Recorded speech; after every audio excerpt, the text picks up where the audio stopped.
Hakikat manusia tu sendiri, walau macam mana pun dia kata dia pandai, sebenarnya dia belum lagi pandai. Sebab ada lagi satu kepandaian yang mengatasi kepandaian diri dia. Okey? Dan sebab tu juga kita duk sebut, seawal-awal orang yang bijak adalah orang yang sentiasa sedar dirinya adalah jahil. Bukan jahiliah, jahiliah teruk kan? Jahil. Siapa-siapa yang nak jadi alim, dia kena sedar diri dia jahil, barulah dia boleh jadi alim. Dan orang tu bila dia alim, dia akan tahu kata diri dia tak pernah alim kerana dia tu jahil. Boleh faham tak? Takkan mungkin satu orang tu alim, dia kata saya ni alim lah, tak ada jahil, tak. Mesti ada jahil. Saya jahil ni dalam bab-bab wiring pun ni. Kalau suruh pergi repair tobat lahum, tak berani pegang. Pek ayak aku boleh duk gagah. Tapi kalau bab karan ni, dia teringat gambar kena shot kan, nanti rambut cerin, rinting, buta dia tak. Jadi saya bukan alim dalam bab ni. Maka ada orang yang lebih alim dalam bab ni. Dan kita tak boleh bongkak sombong dengan kealiman kita, kerana hakikat makhluk yang pernah sombong dengan kealiman dia adalah iblis. Mana tempat dia sekarang? Neraka. Dan kita juga kalau faham hakikat hamba, tujuan matlamat hidup kita kerana Allah, jangan pernah sekali-kali kita berbangga dengan ibadat kita. Sebab ada makhluk yang hebat ibadat dia, tempat akhirnya di mana? Neraka. Siapa dia? Iblis.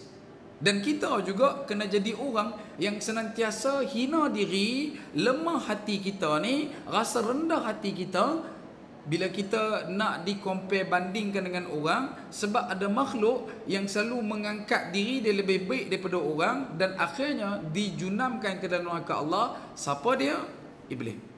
Dan kalaulah ada percikan-percikan rasa ini dalam hati kita saat ni, menandakan dan menyatakan aku lebih baik daripada dia, aku lebih baik daripada mereka, kumpulan kami lebih hebat daripada kamu, maka persiapkanlah diri kamu untuk masuk ke neraka Allah. Kerana hakikat sifat orang yang mendiami neraka Allah adalah orang yang senantiasa membajai dan juga menyemai rasa diri mereka lebih baik daripada orang lain. Yang tu, yang ni yang kita juga sebut hari tu. Kalau nak praktikal masuk syurga, jadilah orang yang suka melihat orang senang. SMS. Suka melihat senang, susah melihat susah. Yang tu. Nak praktikal ni, nak jadi ahli syurga, ada LI dah, latihan industri. Macam mana nak LI dah? Duduk atas dunia ni, bila tengok orang senang, kita pun senang. Orang dapat naik pangkat, kita pun seronok dia naik pangkat. Orang dapat harta, kereta dan sebagainya, kita pun seronok. Orang menikah, kita pun seronok sebab dia menikah. Tentu menikah lagi, kita pun seronok juga dia menikah lagi. Kan? Kita duduk rumah, tentu tengok jiran kita beli tirai bau, kita seronok dia beli tirai bau. Walaupun kita kancing gigi, lawanya tirai. Beli tak mana, kan?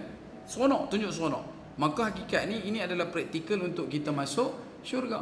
Tapi kalau kita di atas dunia suka melihat susahnya orang, macam tu saya pernah sebut berkenaan gambar bersamamu ke apa ke, kita nak tunjuk apa? Kita nak abang kata tengok tu lah, dulu masa budak-budak tak mau mengaji betul-betul, main besar-besar susah, anak-anak tak boleh nak makan. Dulu gambar bersamamu kan dia top rank, makan siput babi dan sebagainya. Kita tengok, ya Allah sedihnya, kesiannya. Dan kalau waktu tu kita rasa syukur, okey lah. Tapi kalau waktu tu kita duk fikir kata, itulah dulu tak mau mengaji, lah besar-besar pada muka duduk, yang tu bahaya. Risiko dia tinggi. Jadi kalau kita ni dia duduk dalam atas dunia hari ni suka tengok orang susah, maka itu adalah praktikal. Kamu adalah intern setan. Setan tengah duk ambil kamu jadi intern. Tahu intern? Latihan industri ya. Kita habis mengaji, nak masuk apa nama ni, kena masuklah satu latihan tu kan, intern lah. So setan punya orang intern dia macam tu. Dia suka tengok orang susah. Bila kita tengok orang susah dan kita rasa seronok, kan, kita suka menyusahkan orang, kita suka tengok orang susah lebih pada kita. Aku ni kira, tapi dia tu lagi teruk, dia tu lagi gila lebih teruk daripada aku kira okey lah. Untuk menunjukkan kata kita ni lebih hebat, itu adalah satu benda bahaya. Sebab nanti kalau masuk dalam syurga, syurga sifat dia tengok semua orang senang. Dia tak akan main satu benda yang dia tak senang. Dia tengok semua orang senang, dia pun senang. Tapi neraka ya, dalam neraka semua orang susah.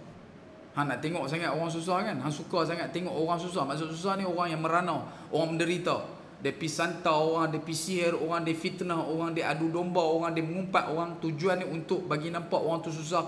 Dia buat cerita-cerita yang merepek-repek supaya reputasi orang tersebut tu jatuh, melingkup, menderum jatuh dan menyebabkan orang tak suka dengan dia. Dia suka benda tu. Kesusahan jenis itu dia suka. Maka orang macam ni dia sedang menempah untuk masuk ke neraka Allah, sebab hakikat neraka semua orang susah. Dan dia takkan susah hati kan. Orang macam ni tak susah hati sebab apa? Sebab dia masuk tu semua orang susah. Boleh faham tak? Kan? Sebab tu jangan ada sikap suka melihat orang susah, ataupun bukan kata jangan salah faham suka tengok orang miskin, ya it's okay. Tengok bantu orang susah, okay. Ni dia suka tengok orang menderita. Orang tak boleh nak bahagia. Dia tak suka benda-benda lagu tu. Sebab tu kita selalu duk pesan peringat, kebahagiaan kita bukan terletak dekat tangan Pak Mentua satu, kan. Yang kedua, kebahagiaan kita janganlah kita suka duk gembar-gemburkan. Janganlah selalu duk war-warkan, kan. Jangan selalu duk ditunjuk tayangkan. Bukan kerana apa, zaman lo tentu kena faham satu. Saya pernah sebut benda ni banyak kali dulu. Himpunan fitnah setiap nabi-nabi sedang digarap dan dihimpunkan di zaman ini. Kalau kita nak cari fitnah zaman Nabi Lut, ada tak zaman lah? Ada. Kita nak cari fitnah zaman Nabi Musa, ada tak lah? Ada. Kita nak cari fitnah zaman Nabi Isa, ada tak lah? Ada. Jadi kena jaga. Salah satu jenis fitnah-fitnah itu adalah sihir dan sebagainya. Maka ya, zaman lah. Lo sign direct untuk buat perjanjian dengan iblis, dengan syaitan. Lo, secara terbuka.